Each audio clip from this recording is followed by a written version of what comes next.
300 of the wealthiest people in New England were packed into the ballroom of the Halloran Grand in Providence when a woman in a faded orange delivery jacket came in through the service door. Camila Duarte was 27 years old. She'd been on her feet since before sunrise, and all she had to do was hand off one package before midnight and disappear the way people like her are expected to disappear. She almost made it.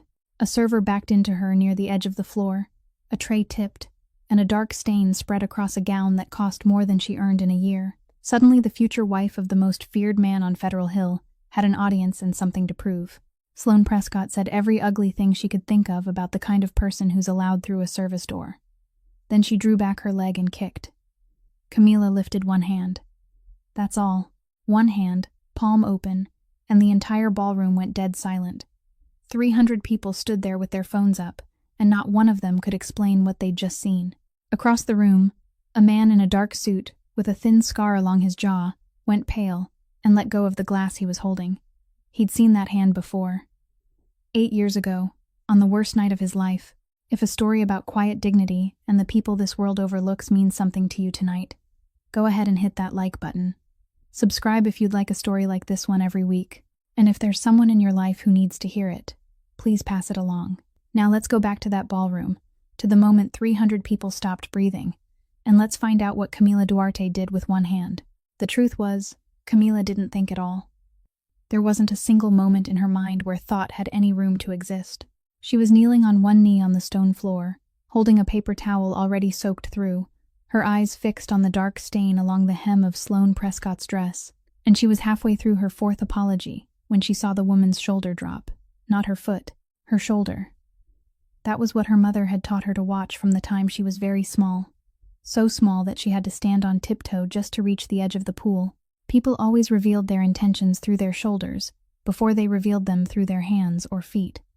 And when a shoulder dropped like that, it meant the person was about to lose their balance. Camila's body didn't recognize a kick. It recognized someone about to fall toward her. And it did exactly what it had done on thousands of mornings throughout her life. Her left hand moved outward, palm turned toward the sky instead of facing down, sliding beneath the ankle, rushing toward her, and stopping at exactly one handspan from her shin. She didn't squeeze. She didn't twist. She didn't pull it a single centimeter toward herself. The force entered her palm and dissolved there, just as it always had when she caught a child flailing in cold water. Then her right hand rose, fingers spread, and rested lightly beneath Sloane's elbow. She didn't hold on tightly. It was just enough to give the woman standing on one leg something to lean on if she needed it. That was what the 300 people in the grand hall couldn't understand. They had braced themselves for the sound of impact, for a scream, for a delivery girl to go sprawling across the marble floor while people in expensive clothes laughed. What they saw instead was a humiliated woman reaching out to keep the very person humiliating her from falling to the floor. Camila lowered her left hand in a slow arc, guiding the foot back toward the stone and setting it down as gently as someone placing a glass on a dining table. Then she released both hands at the same time and stepped back. The entire thing happened faster than a single breath. No sound remained in the grand hall except a phone falling onto a table somewhere in the back, and the string orchestra dying away in the middle of a measure, as though the conductor himself had suddenly forgotten what he was doing. Sloane stood there with both feet back on the ground, one hand still suspended halfway in the air, and the anger on her face had vanished, replaced by something pale and empty. She didn't understand what had just happened to her body. No one did, and the person who understood it least of all in that entire room was Camila Duarte. She looked down at her hands as though they belonged to someone else who had borrowed her body for that single moment. They began to tremble, not from fear, and not from the lingering rush of excitement, but in the way something buried very deep for a very long time begins to tremble when it's dragged into the light for the first time. She took another step back, nearly tripping over the open delivery box on the floor, and apologies began pouring from her mouth, disjointed and overlapping. She apologized for the dress. She apologized for walking through this way. She apologized for being in that room at all. Then, amid all those apologies, she spoke the one sentence that many people in the grand hall would repeat to one another for weeks afterward, and they repeated it not because it was strange, but because they could hear clearly that there wasn't the slightest trace of sarcasm in it. In a voice so soft that those standing farther away had to replay the recording before they could hear her, she said that she was sorry, that Sloane had almost fallen. No one answered her. At the far end of the grand hall, behind the dark-clothed backs that had turned to look, a man remained standing exactly where he had been. He didn't step forward. He didn't call for anyone. He simply stood there with shards of broken glass at his feet, his eyes fixed on the hands of the woman in the orange delivery jacket, and of all the 300 people present that night, he was the only one who knew exactly what he had just witnessed. A few hours before he entered the Grand Hall of the Halloran Grand Hotel, Nico Ferrante sat at a different table in the private dining room behind a small restaurant on Federal Hill, where the curtains were always drawn and the servers always knew when they shouldn't come in.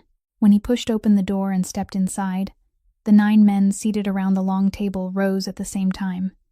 No one told them to do it. It was something that had been customary in this neighborhood for so long that no one could remember when it had begun. Nico gave a single nod, pulled out the chair at the head of the table, and sat down without saying a word. He was late, and he didn't apologize for it. The man seated 3 places away from him was a building contractor with slicked-back hair and a watch on his wrist that he hadn't been able to afford 2 winters earlier. He began speaking the moment everyone had taken their seats, and he spoke for a very long time. He talked about the price of materials, about suppliers who didn't keep their promises, about how everyone in the industry did the same thing now, about how the Worker Safety Fund was only a figure on paper that no one had touched in years, about how he had merely borrowed the money temporarily and had a plan to replace every cent before the end of the quarter. He spoke faster and faster, and his voice climbed higher with every sentence, in the way a man's voice does when he hears his own words and begins to realize that even he can no longer believe them. Nico let him finish. He didn't interrupt him once. He didn't tap his fingers on the table, look at his watch, or glance at the man beside him. He simply sat still with both hands resting in front of him, watching the contractor with the eyes of a man reading a sheet of paper rather than listening to a human being. When the contractor finally ran out of words, no one in the room moved. The silence that followed lasted longer than anyone could bear. It stretched on until some of the men began lowering their eyes to their plates. Then Nico spoke. He said there was a reason he had allowed the man to finish, and it wasn't because he wanted to listen. He said he had allowed him to finish so that everyone sitting in that room could hear his voice clearly, so that later, if anyone asked where he had gone, they would still remember what he had said. The contractor didn't answer. Nico reached inside his jacket, took out a sheet of paper, folded in half, opened it, and slid it across the table until it stopped directly in front of the other man's plate. It was a document transferring every part of his ownership in the company he had built from nothing with his own 2 hands. Nico added one more sentence, and it was the only sentence that entire evening in which something in his voice changed. He said the medical expenses for the worker who had fallen that day would be paid by the contractor himself, out of his own money, without taking another cent from any fund.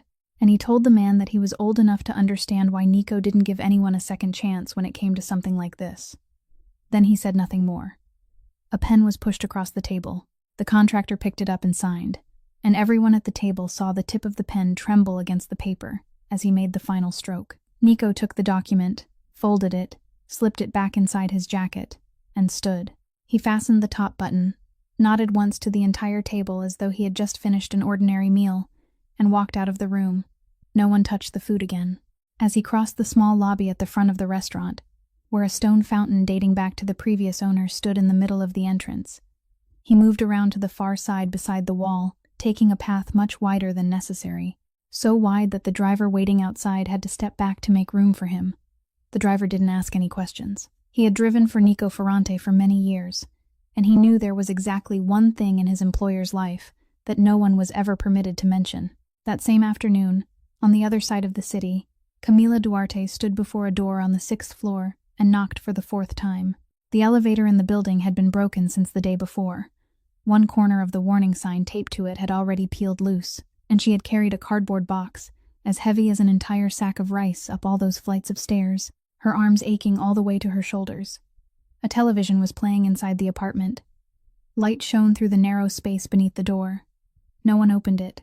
She knocked once more, called out the name of the delivery company through the door, then stood there waiting a little longer before lowering the box to the floor, taking a photograph as proof, and walking back downstairs. By the time she sat behind the wheel, her phone vibrated to tell her that the delivery had just received a 1-star rating, along with a comment saying that the driver had a bad attitude.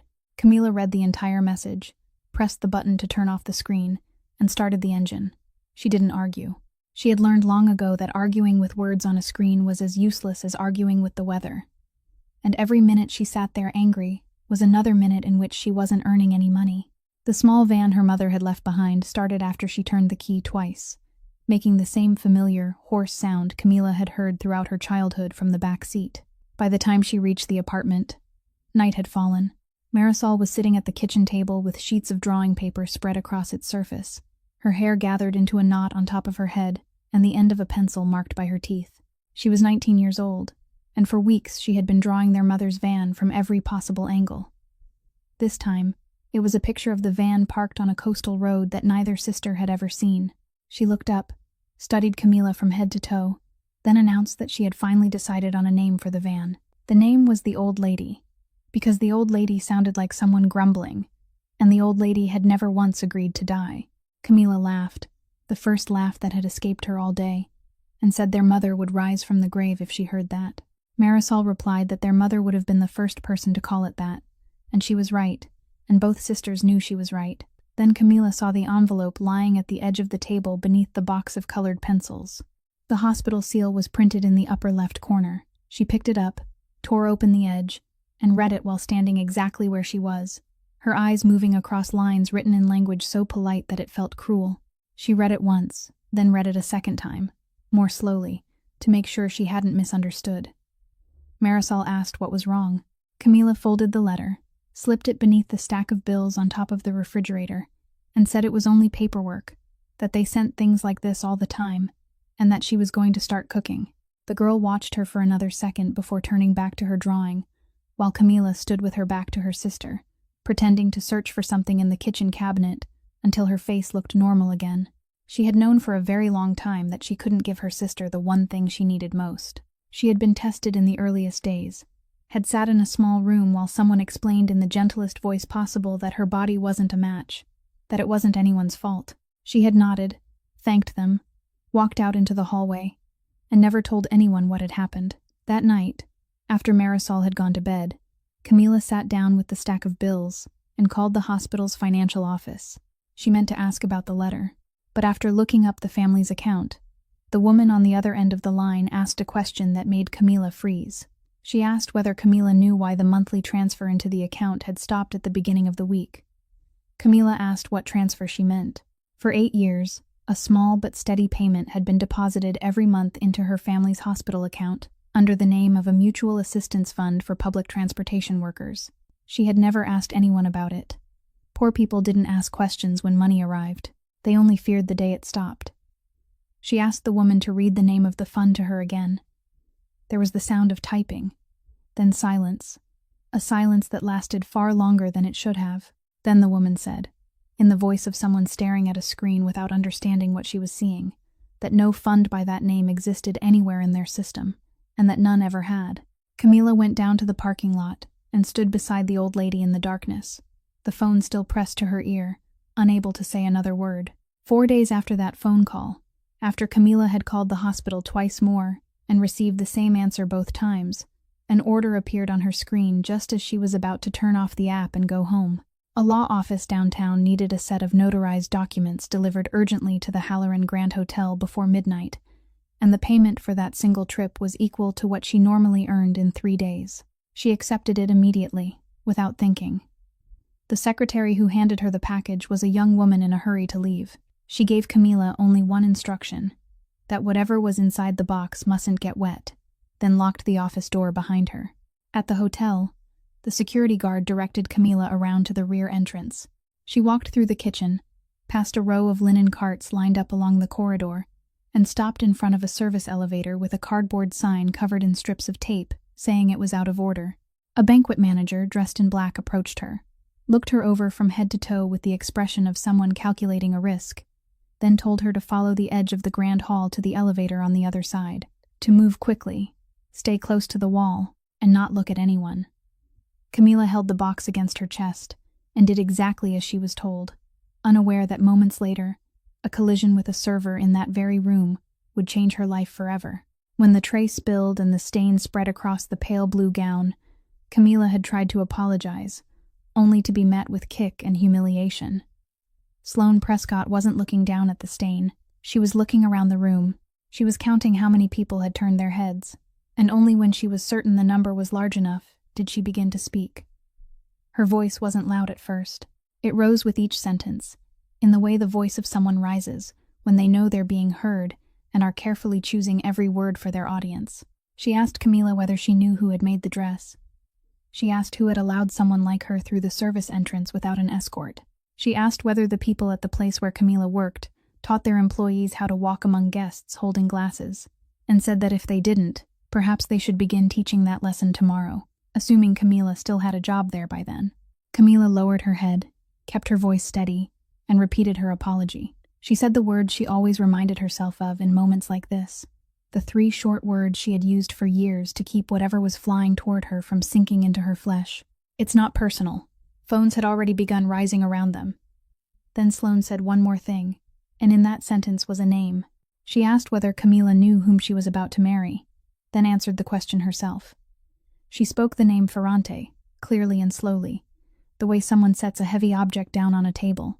Camila didn't understand what happened next. The circle of people that had been closing around them suddenly widened. The man standing closest to her had silver hair and wore a small badge on his lapel, the kind of badge Camila had seen on the jackets of people who often appeared on the city news. He quietly stepped back half a pace, then turned away completely and walked toward the orchestra with a wineglass in his hand, as though he had suddenly remembered something urgent. Several others followed without a word between them. Camila was still kneeling on the stone floor, and within seconds she realized that the empty space around her had grown much wider, and that no one was standing beside her anymore. The papers scattered across the floor around her knees, bearing the embossed seals of 2 law offices, were the completed documents for an alliance between 2 families, awaiting only their signatures. Camila lost her job before she even left the grand hall. The banquet manager from earlier had somehow appeared beside her, one hand supporting her elbow, while the other held a phone to her ear. And as she guided Camila away, she spoke to someone on the other end, in the gentlest voice Camila had ever heard anyone use to deliver news so terrible.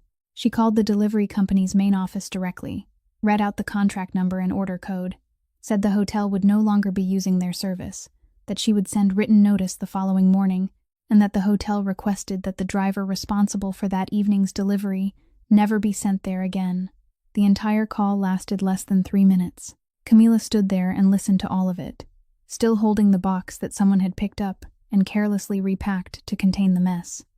And she realized that by the time the manager ended the call, the job she had been doing for nearly 4 years was already gone.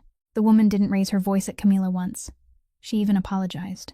Then she pointed toward the far end of the staff corridor, told Camila to keep walking straight ahead, leave through the rear door, and not turn back toward the grand hall. Camila had taken about 10 steps when she heard footsteps behind her.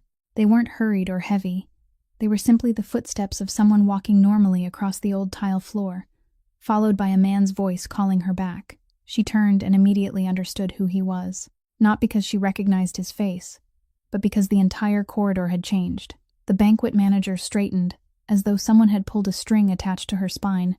2 servers carrying trays in the opposite direction immediately moved aside and lowered their heads, and the sickly yellow light from the corridor lamps suddenly seemed to gather around the man in the dark suit, standing a few feet away from Camila.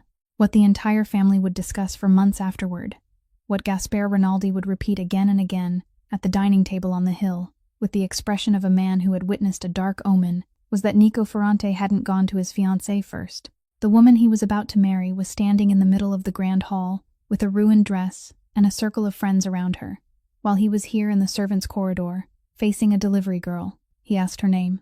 Camila gave him her full name, responding with the instinct of someone accustomed to identifying herself to people with authority. Duarte. He repeated the surname once, very softly, almost as though speaking only to himself. Then he asked his second question. He asked who had taught her to do what she had just done out there. Camila opened her mouth, then closed it again. Too many things were moving through her mind at once. The box, the phone call that had just ended, the letter beneath the stack of bills on top of the refrigerator, the payments that had continued for 8 years even though the hospital said they had never existed, and now this question. She answered that her mother had taught her when she was little. He asked whether her mother could speak with him. Camila said her mother had died 8 years ago. Nico said nothing. He remained still through a silence so long that the banquet manager behind them began shifting her weight from one foot to the other. And during that silence, the only thing Camila could see on his face was the expression of a man who had just heard the answer he had feared for a very long time. Then he asked a third question, and it made her feet feel rooted to the tile floor. He asked whether her mother had driven a bus. Camila heard every word clearly, yet she couldn't understand why those words were being spoken here, in this corridor, by this man. She nodded. She said her mother had driven the night route for many years, right up until her death. Nico lifted one hand and braced it lightly against the wall for only a second, then immediately lowered it again. And if Camila hadn't been looking directly at him, she would have missed it. She asked why he wanted to know. He didn't answer. He said there was something he needed to tell her, something about her mother, and that he couldn't say it here, in a corridor, at a moment like this. Then he added that she shouldn't leave yet, and shouldn't worry about her job, his voice still as calm as it had been when he asked her name. And Camila couldn't understand why such an ordinary sentence made the banquet manager behind her lower her phone at once. Nico remained in that corridor for a while after Camila had disappeared from sight, and he could no longer hear the music drifting out from the grand hall. What he heard was water. 8 years had passed, yet it was still there, lying motionless in some hidden chamber behind all the meetings, the contracts, and the evenings like this one, waiting only for the right words to bring it surging back to life. It had been a night in January. He remembered the cold first, because the cold had come before the fear. River water in Providence in January was unlike any other water in the world. It didn't make a person feel cold. It closed around the chest and squeezed every breath of air from the lungs. And in the first instant Nico touched it, he couldn't breathe. Not because he didn't want to, but because his body simply refused to do it. He didn't remember how he had gotten out of the car. He remembered only the moment when the darkness changed its very substance, passing from the dry darkness inside the vehicle into something wet and heavy, where there was no sense of above or below, and he remembered thrashing through it without knowing which way led to the surface. At one point, his hand found something solid, then lost it again. At another, he heard his own voice, a sound without words, distorted and unfamiliar. Then a hand touched his shoulder from behind. That was all it took. His body didn't ask his permission. It turned and seized the first thing it touched, both arms wrapping around it and holding tight with the full strength of a man who believed this was the last thing left floating in the world. He felt them both sink. He felt the water rise over his face, and still he didn't let go. Not because he wanted to drag someone down with him, but because his hands no longer belonged to him. Years later, after he had lived much longer and taken the seat his father had once occupied, Nico still couldn't forget the shame of that moment, the knowledge that he was killing the person who had come to save him, and still couldn't make himself stop. Then the hand did something he had never seen anyone do before. It didn't push him away. It didn't strike him, claw at him, or pry his fingers loose one by one. It slipped between his arms and opened them with a movement so clean that he didn't have time to understand what was happening. And the strangest thing, the thing he still couldn't describe to anyone 8 years later, was that it didn't hurt at all. There wasn't a single second of pain. The moment his arms came apart, that same hand was behind his neck, lifting his head and keeping his face above the water, and it didn't tremble. He heard the woman breathing close beside his ear, and then he heard her voice. It wasn't panicked or raised. She simply spoke each word clearly, the way someone speaks to a person they know can no longer hear very much. She told him, "Don't hold on to me." She told him, "Trust me." Nico didn't know whether he answered. He knew only that after those words, his body finally released its grip, and the world began drifting sideways, little by little, toward somewhere he couldn't see. He remembered lying on his back and looking up at the January sky, black and clear, and at the long ribbon of light along the bridge railing passing overhead and growing farther away with every moment. And on that bridge, near its center, he saw a city bus standing still.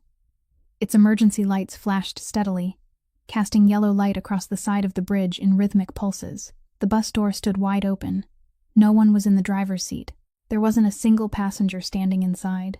The bus simply remained there, illuminated and empty in the middle of the bridge, like something abandoned halfway through a journey. And that was the last image Nico Ferrante saw before everything went completely dark. The following morning, Nico had his people begin searching, and for 3 straight days they found nothing. There was no police report from that night. There wasn't a single line about it in any newspaper in the city, not even the ones so small that they still printed notices about missing cats. The hospital where he had awakened had an admission record under his name, but the section describing the cause contained only a few vague words that anyone reading them would understand had been written on someone else's behalf. There were no witness names, no report from the scene, no photographs. There was nothing at all, and the record had been wiped so clean that the very absence of evidence became evidence itself, because in a city like Providence, a car falling from a bridge on a January night always left at least one scrap of paper somewhere. Unless someone had spent money and effort to make sure it left nothing behind, Nico knew who had done it. He had known for a long time, and he didn't need to ask anyone for confirmation.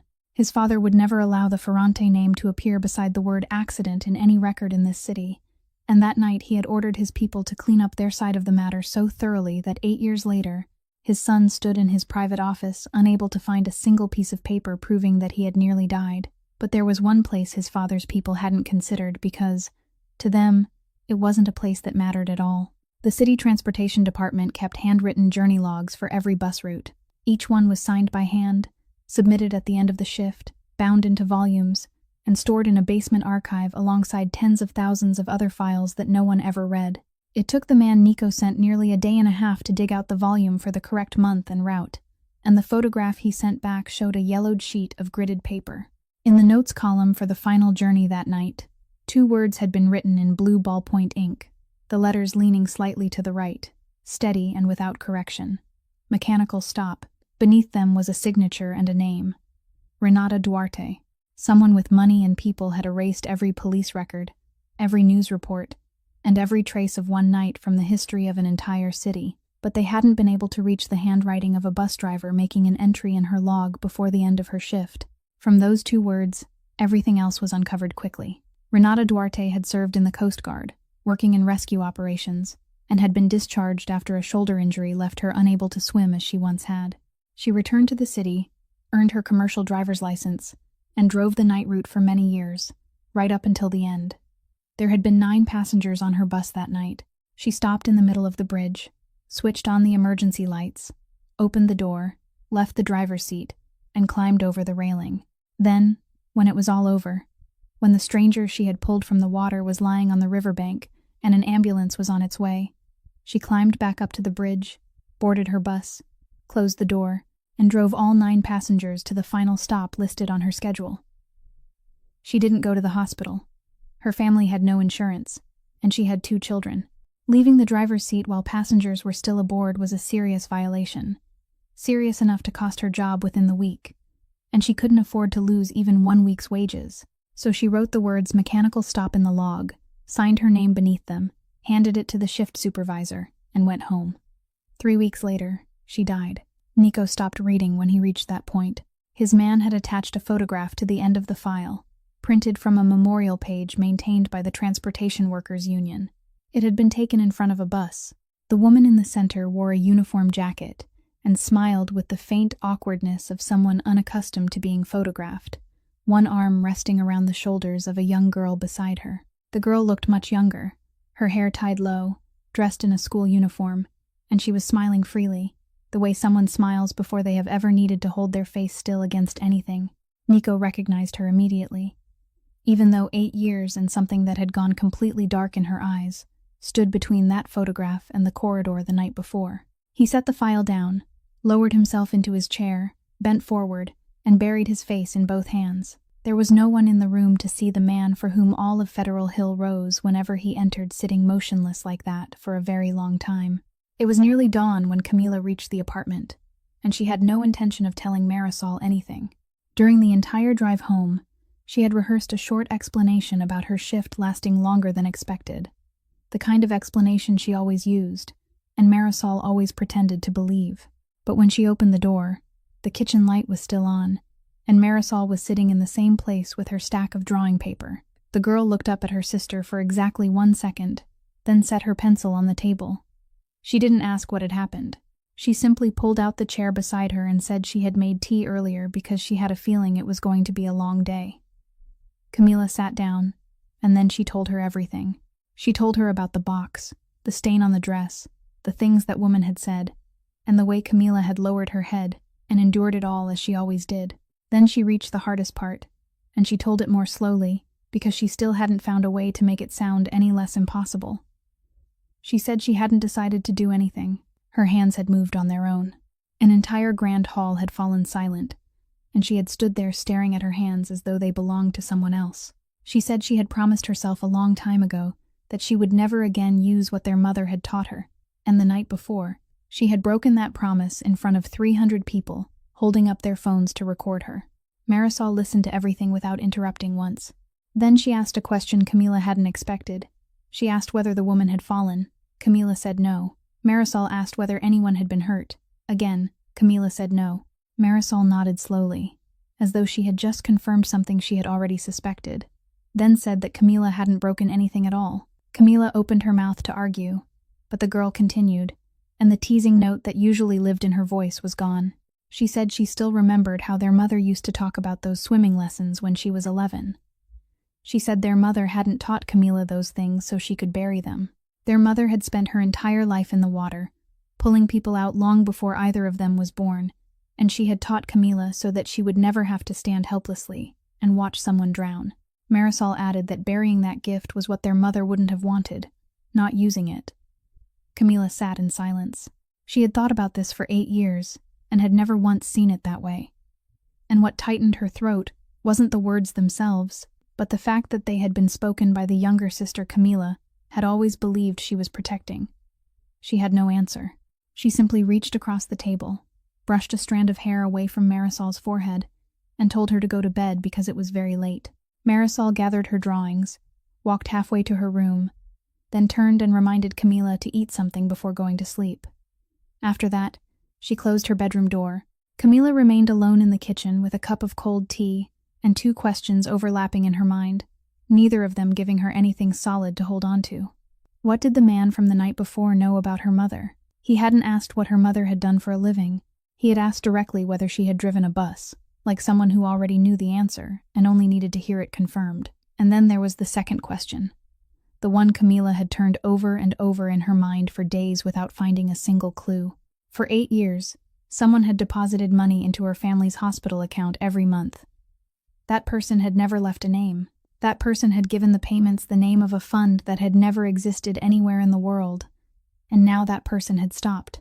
The call came in the middle of the morning, while Camila was sitting in the van filling out an application for a job with another delivery company. She saw the hospital's number on the screen and answered immediately.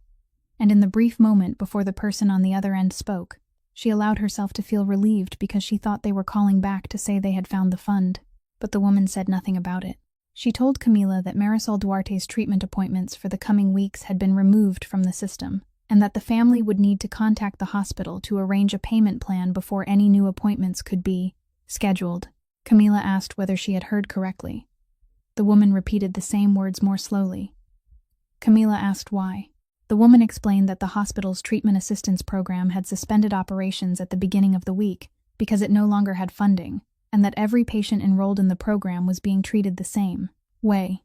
Camila sat motionless in the van with the job application resting on her lap. She asked what they were supposed to do now. The woman was silent for a moment, then lowered her voice and said she was very sorry, that she had been making calls like this since the office opened that morning and still hadn't reached the end of the list.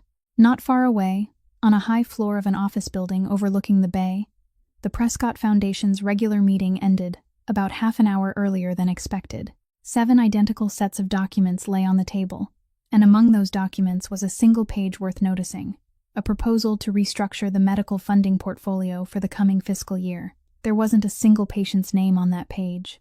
Marisol Duarte's name wasn't there, nor was the name of anyone who would receive a call the following morning. There were only the names of programs, funding categories, and numbers arranged in columns. Sloane Prescott skimmed the page in the time it took her to drink half a glass of water, then signed her name in the final box and pushed the documents toward the person beside her. No one in the meeting room asked another question.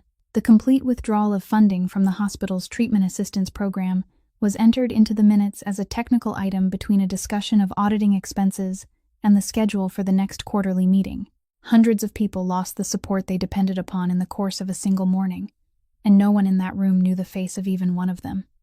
Nico learned what had happened that afternoon. He didn't call. He went directly to Sloane's office and waited until the last assistant had left the room, then placed a printed copy of the meeting minutes on the desk in front of her.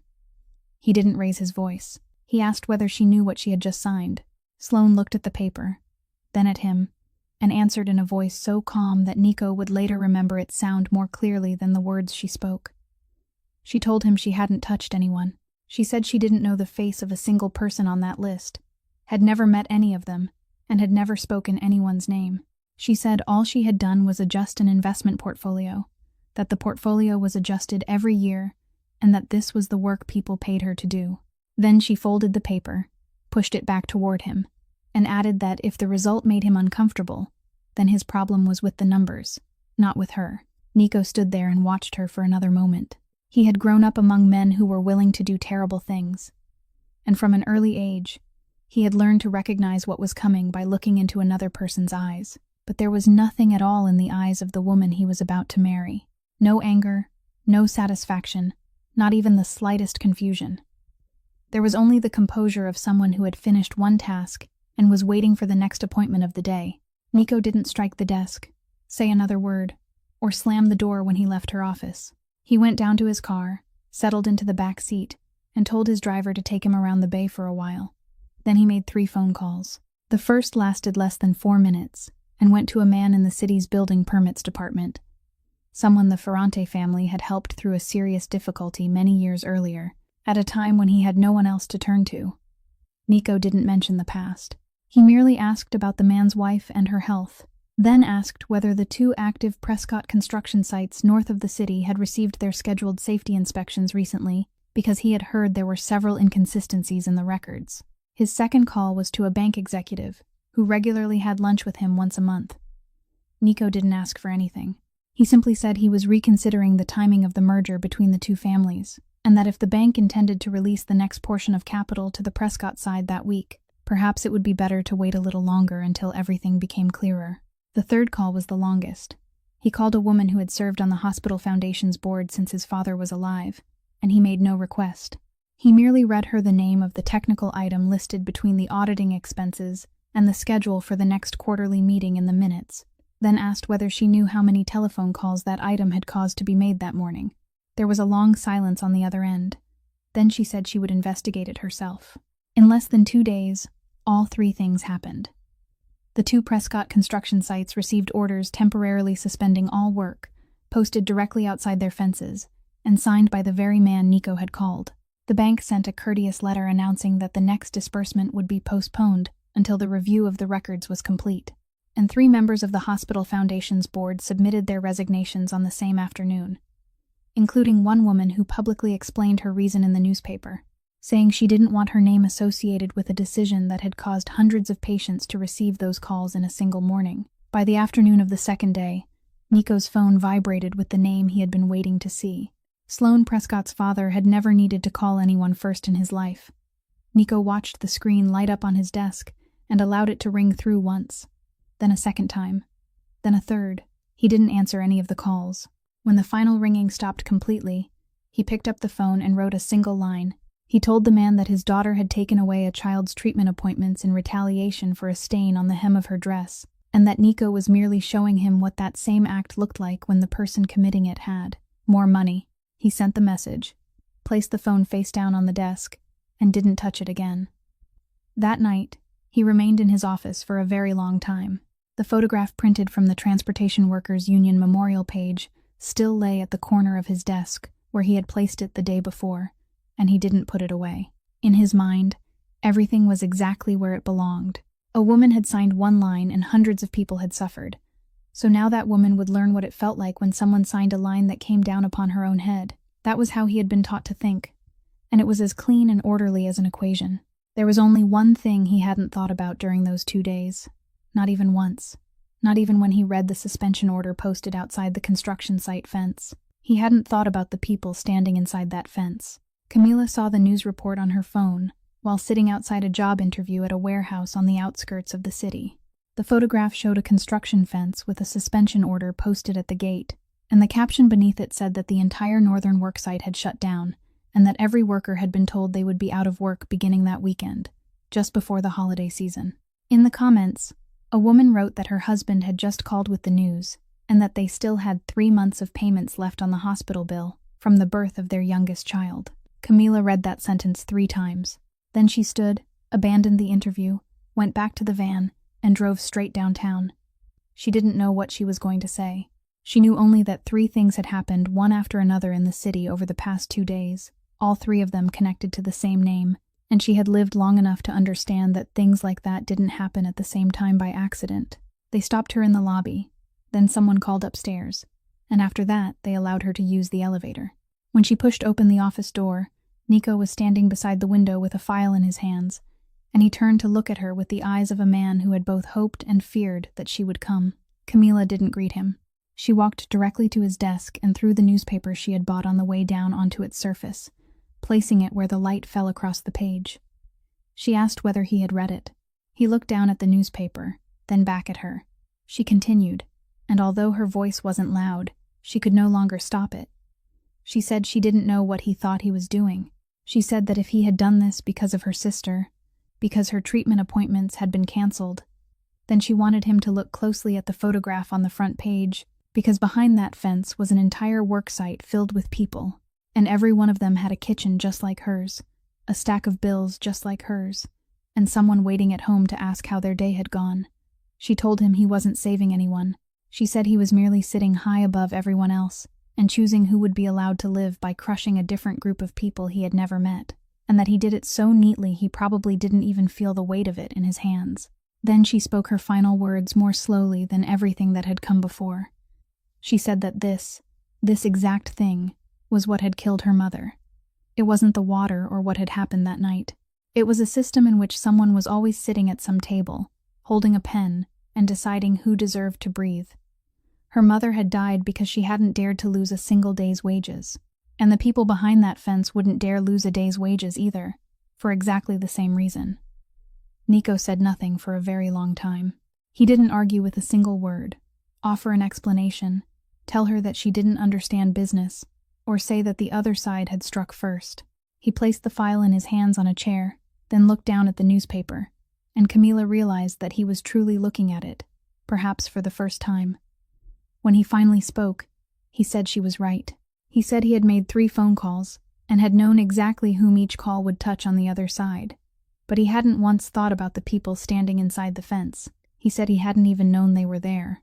Then he said something he had never said to anyone. He said his father hadn't taught him how to ask for anything. He had taught him how to make other people ask. Nico said that over the past 8 years, he had changed company names, changed the books, changed the people sitting around the table, and changed almost everything except that one place inside his own mind. Camila stood watching him. She had arrived carrying every kind of emotion inside her, and she had prepared herself for him to become angry, throw her out, or ask who she thought she was to speak to him that way. She hadn't prepared herself for him to stand there and accept every word. It didn't calm her anger. It made her see something even worse, because it meant this hadn't happened because he was cruel. It had happened simply because he had never needed to think. She watched him for another moment, then told him that he wasn't clean. He was only wearing clean clothes. Then she turned and walked out, leaving the newspaper on his desk. The other side struck back faster than Nico had expected. No one called, sent a letter, or made a threat. The Prescott family simply withdrew all their capital from every joint venture, and they did it during the final week before most of the Fiancée transportation and construction contracts entered their payment season. The port slowed. 2 projects stopped, and for the first time in many years, the winter payroll for nearly everyone working under that name became a question rather than a certainty. 3 days later, Gaspar Rinaldi summoned the men to the table on Federal Hill without informing Nico. He had been sitting at that table since Nico's father was a young man, for 30 long years, and in all that time he had never done anything like this. Nico learned about it before they had been seated for half an hour. He arrived without knocking. When the door opened, no one stood. That was the first thing he noticed, and he committed it to memory without saying a word. Gaspar sat at the opposite end of the table in a place that had never been his old hands resting on the wood, and he began speaking before Nico had even pulled out a chair. He said he wasn't hiding anything, that he had summoned everyone because certain things needed to be said before it was too late. He said he had held Nico in his arms before the boy could walk. Then he said the hardest thing. speaking plainly and without circling around it, in the manner of a man who knew he was right. He said Nico's father would never have allowed the families represented at that table to go hungry through the winter because of a woman who had been dead for 8 years. No one in the room spoke. Nico stood and listened to everything, just as he had always allowed others to finish speaking. Then he placed 3 things on the table. The first was the deed to the building bearing the family name on the street below. The building his father had purchased the year he took his place at that table. The second was the set of keys to the house his father had left him, the same house Gaspard had driven the coffin past on the day of the funeral. The third was the winter payroll, already printed and signed at the bottom of the final page. He said buyers had already been found for the first 2 items, and that the money from their sale was just enough to cover the third. He said no one sitting in that room would lose a single cent, and no one outside who worked under his name would lose a single day's wages. Then he said the rest, and his voice didn't change. He said anyone who wanted to return to the old ways could stand and leave. The door was open. No one would stop them, and he wouldn't go looking for them. Not now, and not ever. He paused for a moment. Then he spoke his final words. He said that from that day forward, no one was to speak his father's name in that room again, because his father had died alone in prison, and he had died that way because he had believed exactly what Gaspard had just said aloud. No one stood. Gaspard remained seated in silence for a long time, then raised one hand and passed it over his face. When he lowered it, he gave a single small nod, the kind of nod a man gives when he has lost something and understands that losing was the right outcome. Nico gathered the 3 items from the table, took them with him, and walked out. Outside the door, his waiting driver asked whether he wanted to go home. Nico said no. Then he suddenly remembered that beginning the following week, the question would no longer mean anything, and he told the driver to take him anywhere. Camila managed to hold on for 9 more days. She interviewed at 4 places and was hired by 2 of them, but both paid by the week, and she would have to complete the entire first week before receiving any wages, while the hospital required an advance payment before it would restore Marisol's treatment schedule. She called every place she could think of. She sat down and completed applications for assistance at 3 different organizations, and all 3 told her that their waiting lists were very long. On the 9th night, she sat at the kitchen table with the bills spread before her and performed the calculation she had been avoiding for weeks, and that calculation had only one possible answer. The following morning, she called a used vehicle dealership south of the city and told them the year of the van, its mileage, and the condition of its engine. They scheduled an appointment for 10 o'clock. She drove the old lady there half an hour early and parked in the farthest corner of the lot, then sat motionless behind the wheel for a while before she began cleaning. She had told herself she would do it quickly. She took a cloth and wiped the dashboard, cleared the thin layer of dust that had settled into the spaces between the buttons, and polished the smooth circle on the steering wheel where her mother's hand had rested for so many years that the textured surface had been worn away completely. She even cleaned the long scratch on the passenger door, the one her mother had once claimed came from a shopping cart at a grocery store, before laughing. And Camila still wasn't certain whether the story had been true. Then she removed the photograph, taped to the corner of the windshield. It had been there so long that when she peeled it away, the adhesive left a clean rectangle on the dusty glass, and for 1 second, Camila found that empty rectangle harder to look at than the photograph itself. She slipped the picture into her jacket pocket, without looking at it again. She opened the glove compartment and pulled out a collection of things that had been lying there for years. Several paper maps, a box of fuses, and a ballpoint pen that had long since dried out. When she tugged hard at the final object caught at the very back, the plastic panel beside the compartment slipped out of place, and behind it, wedged into the narrow space between the panel and the body of the van, was an envelope. Camila took it out. The paper had yellowed, and its edges had curled slightly after so many seasons of heat and cold inside the vehicle, but it remained intact. There was no stamp and no postmark. Several lines had been written by hand across the front in blue ballpoint ink, the letters leaning slightly to the right, steady and without correction. Camila had seen that handwriting on her school enrollment forms throughout her childhood, on notes taped to the refrigerator reminding her to lock the door, and on the final birthday card she still kept in a drawer. The recipient was written clearly, to the Fiancée family, followed by the address of a building on the street below. Camila collapsed into the driver's seat. Outside, a dealership employee was walking toward her with a stack of documents in his hand, looking up as he searched for her. She didn't see him.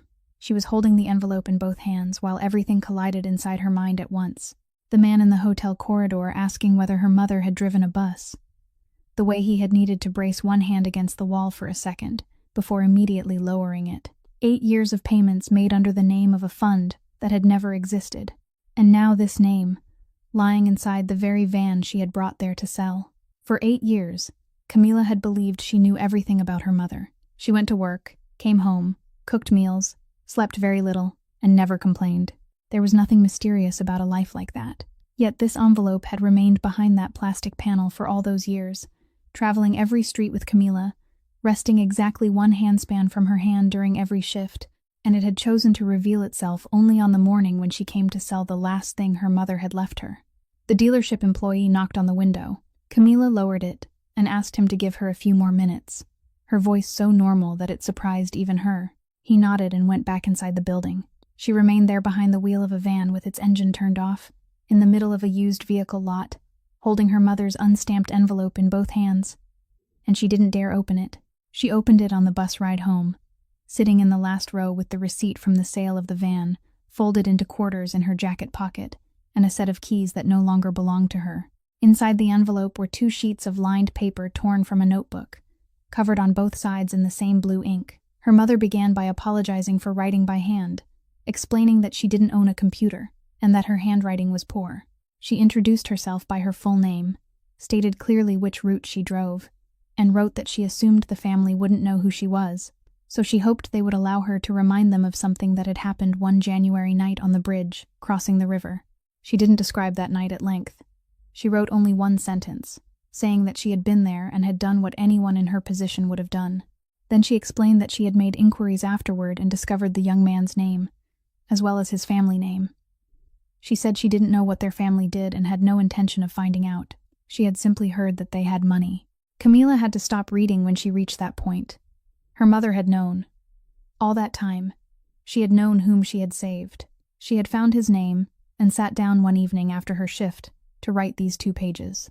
Yet at home, in their kitchen, she had never said a single word about it to her daughter. Camila turned the page over and continued reading, and what remained of the letter made her sit upright in the middle of the bus.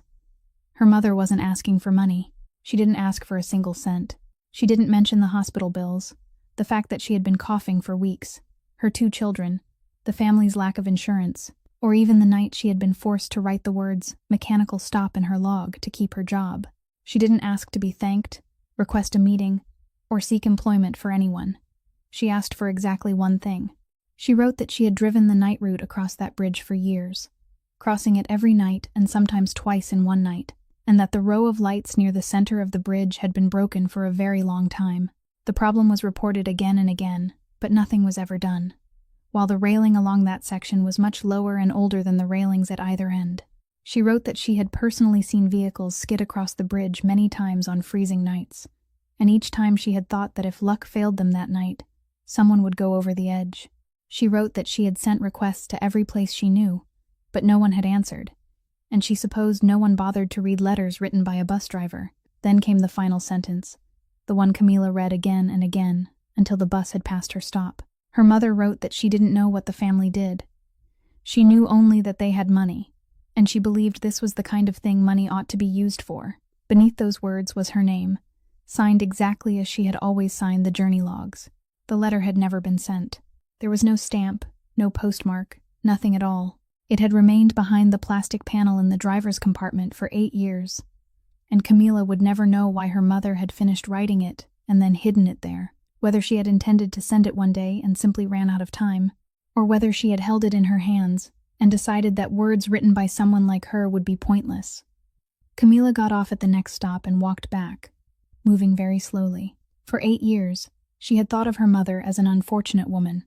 Now, with those 2 sheets of paper in her hands, she understood that her mother had lived her entire life according to one principle and had died because of that same principle, and that even during the week, when she needed every dollar she could find, she hadn't opened her mouth to ask for a single thing for herself. The apartment was empty when Camila arrived home. Marisol was at a classmate's house working on a group assignment, and Camila stood alone in the middle of the kitchen with the 2 sheets of lined paper in her hands, realizing that this was the first time in 8 years she had been inside this home without something that needed to be done immediately. She placed the letter on the table. Then she went into her bedroom, sat on the edge of the bed, and opened the bottom drawer of the small cabinet against the wall. Beneath a pile of old papers, even beneath the high school diploma she had never framed, was an envelope. She took it out and held it for a long time before opening it.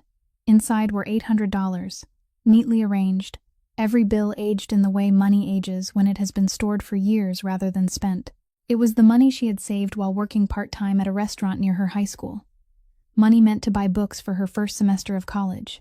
She had counted it more times than she could remember that summer, calculating which books she would buy new and which she would purchase used from older students, delighted by the knowledge that she wouldn't need to ask her mother for a single cent.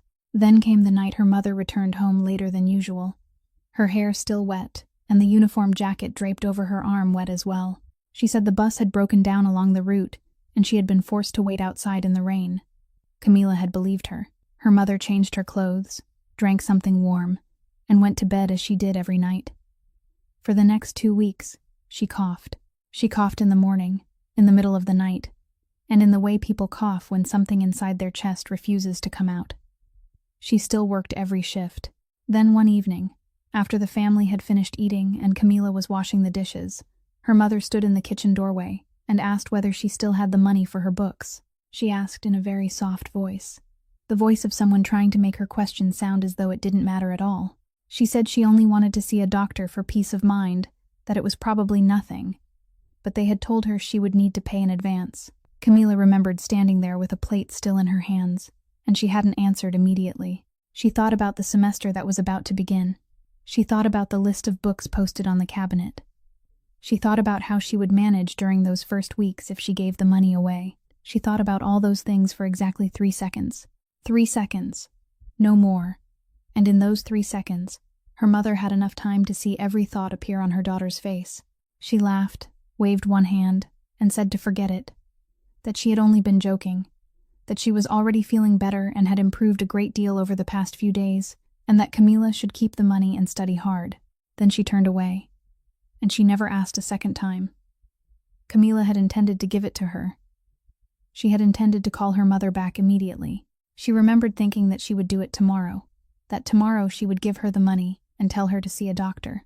That tomorrow came and went, followed by many more tomorrows, and 1 week later, her mother couldn't get out of bed in the morning, and everything happened very quickly after that. For 8 years, the money remained untouched in the drawer. There were times when the family had nothing to eat except instant noodles, and Camila still didn't touch it. There were months when she borrowed from daily interest lenders at the market at rates that still frightened her whenever she thought about them. Yet the envelope remained in the same place. It had stopped being money a long time ago. It had become something else, something she couldn't name, and she was the only person in the world who knew where it was. The following morning, she took it to the hospital. She stood in line at the cashier's counter with the envelope in her jacket pocket, and when her turn came, she pushed it through the opening in the glass and said she wanted the money deposited into Marisol Duarte's account. The cashier counted it, entered the information into the system, printed a receipt, and handed it back to her with a word of thanks. The paper contained one line showing the amount and another showing the corresponding number of treatment sessions, and those sessions weren't enough to last through the next 2 weeks. Camila carried the receipt and walked home. She opened the door, entered the kitchen, and couldn't go any farther. She sank to the floor with her back against a cabinet door, the paper still clutched in her hand, and remained there for a very long time in the darkened kitchen. Then she said aloud what she had carried inside her chest for 8 years, and had never told anyone, not even Marisol, not even herself. She said, "I only hesitated for 3 seconds, Mom. Just 3 seconds." Camila brought the letter to Nico's office the following afternoon. She placed the 2 sheets of lined paper on the desk in front of him and said she wanted to know why her mother had written it and why she had hidden it away. Nico read the entire letter once. Then he read it a second time, more slowly, and when he looked up, Camila saw that his eyes were red. He asked her to sit down. He said he owed her the rest of the story, that he had meant to tell her that night in the hotel corridor but had been a coward, and that if he stopped halfway now, he would never speak of it again. Then he began. He said he hadn't been returning from a night out, or from any kind of business that night. He had been driving to the federal prosecutor's office, and on the seat beside him was a cardboard box. Inside it was everything he had secretly collected over nearly a year concerning his own father's business. He said he had made an appointment, that someone was waiting for him there, and that he had driven the entire distance with the feeling of a man who knew that after that night, he would no longer have a family. He said that when he reached the middle of the bridge, a car came up from behind, pulled alongside him, and forced him out of his lane. He stopped there. He said nothing more about what happened afterward, and Camila didn't ask. He said that when he awakened, he was in the hospital, while the cardboard box lay at the bottom of the river with the car. There were no documents left, no witnesses. There wasn't even a single line recording that the incident had ever happened, because his father's people had finished cleaning everything up before he opened his eyes.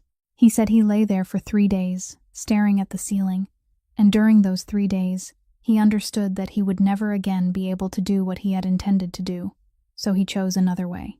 He decided to eat away at the organization from within, slowly enough that no one would notice until it was too late, dismantling it one company and one person at a time, transforming each part into something legitimate, until there was nowhere left for the old ways to stand. 4 years later, his father went to prison, and people assumed it was because Nico had given evidence against him. Nico said that wasn't true. He hadn't submitted anything. He had simply stopped concealing the things his family had always concealed, and that had been enough. Then he told her the final part in a voice so even that a chill moved down Camila's spine. He said that during those 4 years, he and his father had eaten dinner together every Sunday. They both knew. Neither of them ever said a word. Camila sat in silence for a long time. Then Nico opened a drawer, took out a check he had already written, and pushed it across the desk toward her. He said it wasn't payment for anything, that he knew no amount could ever repay what had happened, and that he only wanted her sister to receive treatment so Camila would never have to worry about money again. Camila looked down at the check. She didn't touch it. She said her mother hadn't jumped into that river in exchange for this, and that if he gave Camila money, he would be turning her mother into something that could be bought and placing a price on what she had done. She said her mother had lived her entire life without asking anyone for a single cent, even during her final week, and Camila wouldn't allow someone else to name her price after she was dead. Nico nodded and pulled the check back, but Camila didn't stand. She remained seated for a while with both hands resting in her lap, then asked him the question she hadn't dared to ask since that night in the corridor. She asked whether her mother had said anything to him that night. Nico was silent. Then he said yes. He said she had spoken 2 sentences, and he remembered every word. Then he repeated them exactly as she had said them, even preserving the pause between them. "Don't hold on to me. Trust me." Camila raised a hand to cover her mouth. She had risen halfway from her chair, but now she collapsed back into it. For 8 years, she had tried to remember her mother's voice, and each year it had faded a little more until Camila could no longer tell whether she truly remembered it or was rebuilding it inside her mind. Yet now, in this room, from the mouth of a man who was almost a stranger, she heard the exact way her mother used to speak to her at the edge of the swimming pool when she was little, the same calm voice she had used when everything was at its worst. Camila wept. She wept the way people do when the lid covering something inside them is torn away after many years, unable to restrain herself, unable to remain composed, no longer caring who might be watching. Nico didn't stand. He didn't offer her a tissue, speak a word of comfort, or touch her. He simply remained seated on the other side of the desk until she stopped. Camila returned to the office the following Monday morning, and this time she hadn't come to ask a question. She sat down before Nico could invite her to, placed a prepared sheet of paper on the desk, and said she had spent the past several days thinking and had a proposal. She said she wouldn't accept his money, not once, and not in any form, but she would accept a job. Then she read her 3 conditions aloud, one at a time, and slowly, like someone who had rehearsed them many times in her mind. First, the foundation would bear her mother's full name, and the word Fiancée wouldn't appear anywhere, not on a sign, not in the paperwork, and not in a single line of any public announcement. Second, Nico wouldn't sit on its governing board, wouldn't have a vote, and wouldn't decide who received assistance and who didn't. Third, every expense would be disclosed line by line, available for anyone to examine at any time, even people walking in from the street. When she finished, she sat silently and waited for him to negotiate. Nico didn't bargain over a single word. He merely asked how long she needed to prepare, then called someone into the room and instructed them to draft the documents according to those 3 conditions. While they waited, Camila noticed the open file at the corner of his desk. It was a thick personnel file filled with names, and the first page bore the name of a construction site she recognized immediately because she had seen it in the photograph of the fence bearing the suspension order. She pulled the file toward herself and turned several pages. Nico didn't stop her. He had purchased the entire construction site, and every person who had worked behind that fence was being transferred to his transportation company at the same pay grade, with all their previous years of service counted toward their seniority. There wasn't a single line about it in the newspapers. There had been no press conference, no announcement, and no one was permitted to speak about it, not even Camila. She placed the file back on the desk. She didn't praise him. She only asked how long he had been doing this. Nico said he had begun the day she threw the newspaper onto his desk. Camila nodded, then looked out the window for a while, and neither of them said anything more about it. The community swimming pool in the old neighborhood reopened near the end of winter. It had been closed for years, and nearly everything had to be rebuilt, but Camila insisted on that location and no other because it was where her mother had taken her before sunrise when she was a child. The sign outside the gate displayed only one name, with a single line beneath it stating her occupation. The foundation operated 2 programs. The first provided free swimming and rescue lessons taught by certified instructors, and throughout the opening ceremony, the sounds of splashing water and whistles drifted from inside all morning. The second was an emergency fund that paid medical expenses for uninsured workers. It was open to anyone who worked independently, by the shift, or one job at a time, so that no one would ever have to stand between going to work and seeing a doctor and choose the first, as Camila's mother had done. Marisol sat in the poolside seating area with a stack of colored paper, and a crowd of children gathered around her, teaching them how to fold paper boats. Every few minutes, laughter erupted when one of them folded a boat incorrectly. She gave each boat a name, and after several of them, she announced that the largest one had to be called the Old Lady. Camila stood at the far end of the corridor watching them without speaking. Nico was there that day, but he remained at the outer edge of the gathering near the door, his hands in his pockets, and when a local reporter asked whether he would like to say a few words, he shook his head and pointed toward Camila. 6 weeks after the opening ceremony, the article appeared on a Wednesday morning. Camila read it on her phone while waiting for the swimming pool to open, and she reached the end without understanding how anyone could write such things. The article didn't accuse her of stealing. It was more clever than that. It asked questions. It asked why a newly established foundation had received such a large initial contribution from a man with a surname like his. It asked why the foundation bore the name of a bus driver who had died 8 years earlier, and whom almost no one in the city remembered. It asked whether the name of a poor woman was being used as a coat of paint over something unclean. Attached to the article were the foundation's financial statements, complete, accurate, and without a single line missing, the very records Camila herself had insisted be made public for anyone to examine. For 2 days, the name Renata Duarte was everywhere in the city, but not in the way Camila had fought to reclaim it. People discussed the name on morning radio programs. They wrote it in comments beside words so painful that Camila had to turn off her phone before she could finish reading them. Someone called the swimming pool to ask whether it was being used to launder money. One registered class canceled. Camila didn't hire a lawyer. She spent an entire night with the foundation's part-time accountant, printing every record from its first day, omitting no receipt, not even the one for the colored paper Marisol used to fold boats. Then she posted everything online and left it available for anyone who wished to download it. After that, she did one more thing, something even she wasn't certain would lead anywhere. She wrote a short message and posted it on the foundation's page, then sent it to several neighborhood groups, saying that she was searching for anyone who had been on that night route bus and asking anyone who remembered what happened to contact her. In the end, the very article meant to destroy her became the thing that saved her.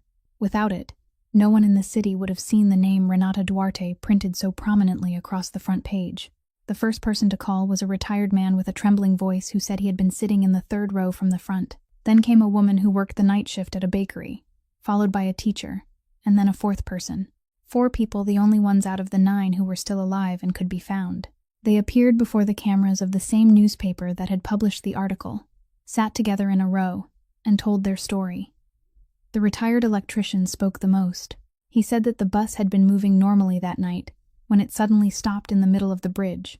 The emergency lights came on, and the driver rose from her seat, opened the door, and ran outside. He said no one on the bus understood what was happening, and some passengers even became irritated because they thought the vehicle had broken down. Then he reached the part where he had to stop and catch his breath. He said that a long time later, she returned and climbed aboard, soaked from head to toe, water dripping into a puddle beneath the driver's seat. She didn't offer a single word of explanation. She merely sat down, closed the door, and continued driving. She carried every one of them to the final stop, following the correct route exactly as she did every other night. And when they arrived, she even wished them good night as she always had. He said he had told the story to his children and grandchildren for 8 years, without ever knowing her name, and he couldn't bear seeing that name treated the way it had been in the newspaper. Within a day, everything reversed. The class that had canceled registered again. The foundation's phone rang from morning until night, mostly with people asking how they could contribute. The following week, the 4 passengers arranged to meet Camila at the swimming pool. They arrived together, dressed a little more formally than necessary, and the electrician carried the envelope. There was no money inside. It contained documents and a set of keys. The 4 of them had combined their resources, found the used vehicle dealership south of the city, and bought back the van before it could be sold to anyone else. The man placed the keys in Camila's hand and said, "She carried us home that night. Now let us bring this van home to her daughter." Nico underwent the testing without telling anyone. He drove himself to the hospital, completed the paperwork on his own, and waited in a row of chairs in the corridor among people who had no idea who he was. He did it because he had read the records and knew that Camila had done the same thing many years earlier, only to receive the result she had feared. He thought, with complete sincerity, that if there was something in this world his money couldn't buy, then perhaps his body could at least give something away. The results arrived several days later. He wasn't a match. He sat for a very long time with the paper in his hands, and for the first time in many years, he understood that there were doors his name couldn't open, and that standing before such a door felt exactly the same for him as it did for anyone else. Then Sal Mancuso came. He called ahead and asked for a private meeting, and he arrived on time, as he had always arrived on time throughout the decades he had worked for the family. He didn't sit down. He placed a sheet of paper on the desk, stepped back half a pace, and remained standing. Camila picked up the paper. It was a hospital appointment notice bearing the name Salvatore Mancuso, a date for surgery, and confirmation that he had completed every stage of screening for the paired donation program. She looked up. He said there were 2 things he needed to tell them, and asked to say them both at once, because he wouldn't have the courage to return a second time. The first thing, he said, was that the monthly payments deposited into her family's hospital account for the past 8 years had come from him. He said he had given them the name of a mutual assistance fund because he couldn't think of another name that sounded less suspicious. He had never intended for anyone to know, and he apologized for the payments stopping so suddenly. Then he turned to Nico and said they had stopped because of him.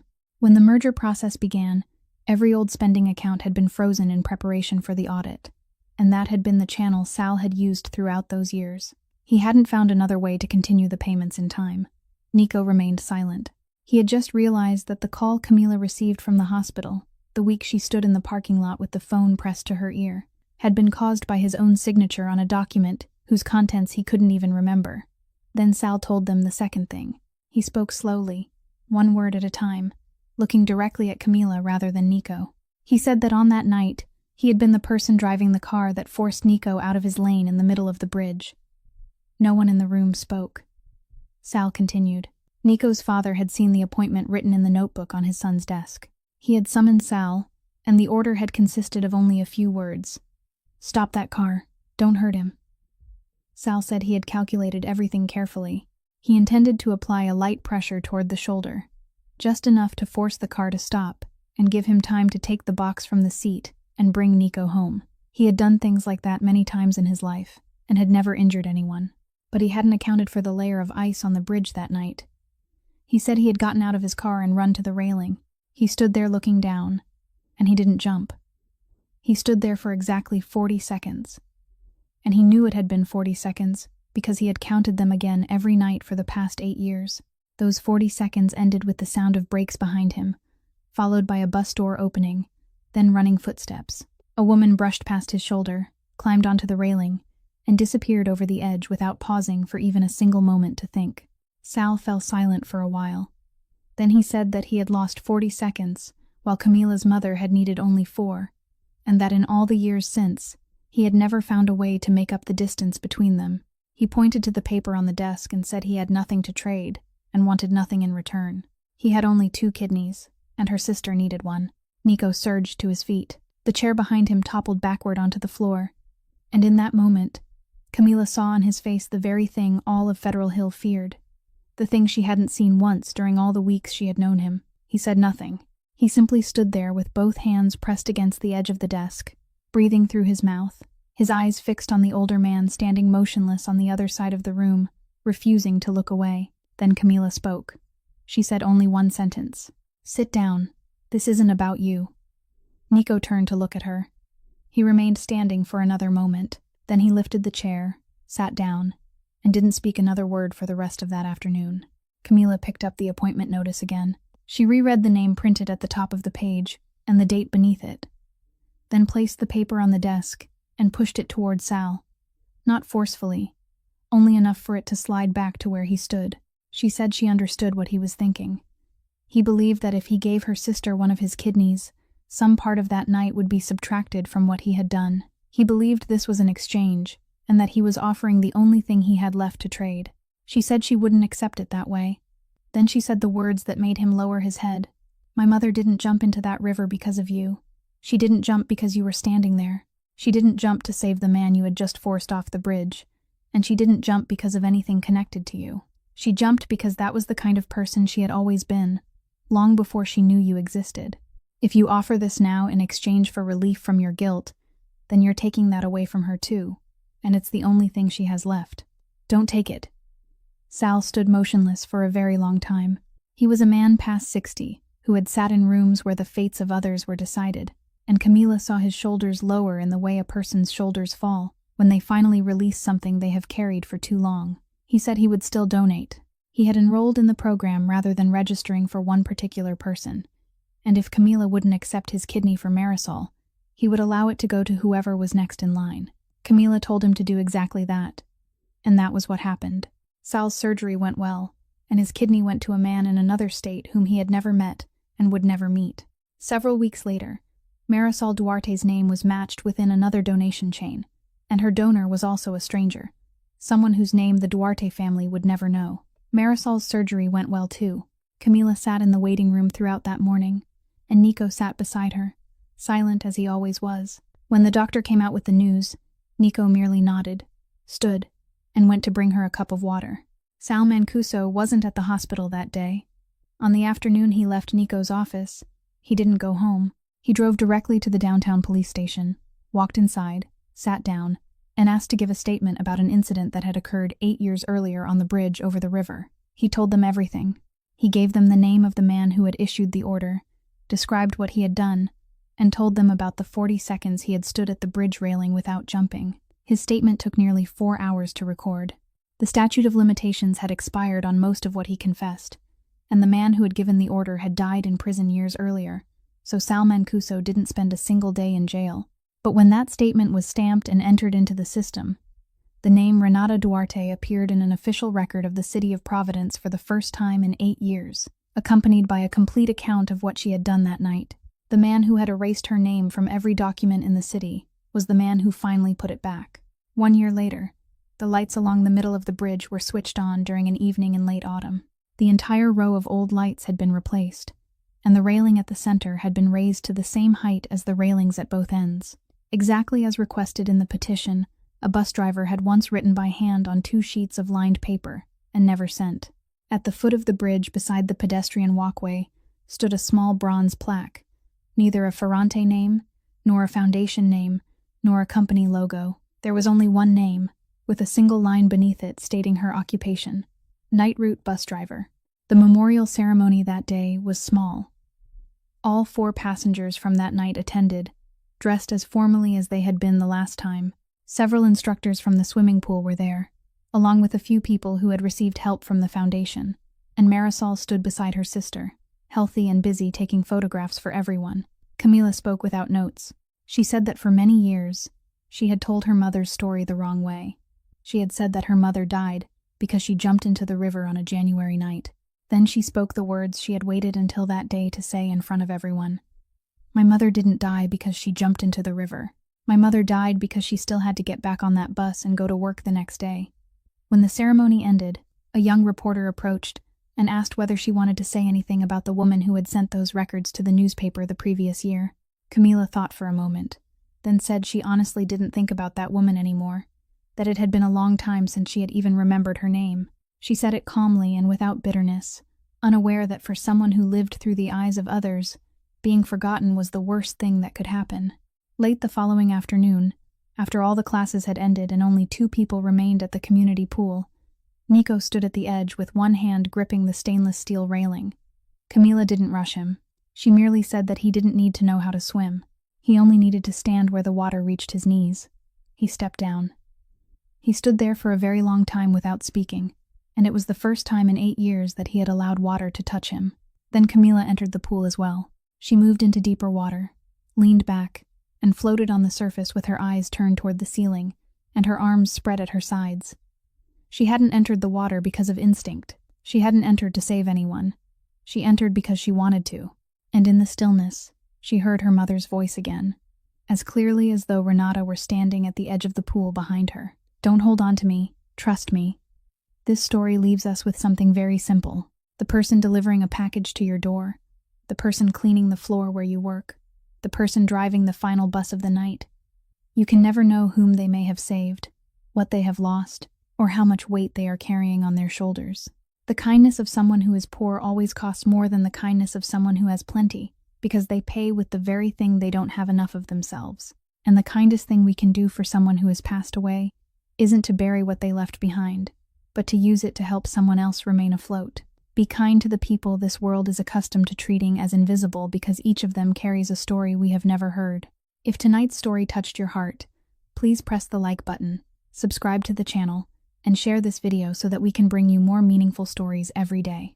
How do you feel about the story of Camila and her mother? Please leave a comment below. We truly want to hear what lies deep within your heart. We wish everyone watching this video lasting good health and a life filled with happiness and peace each day. Goodbye, and we'll see you again in the next video.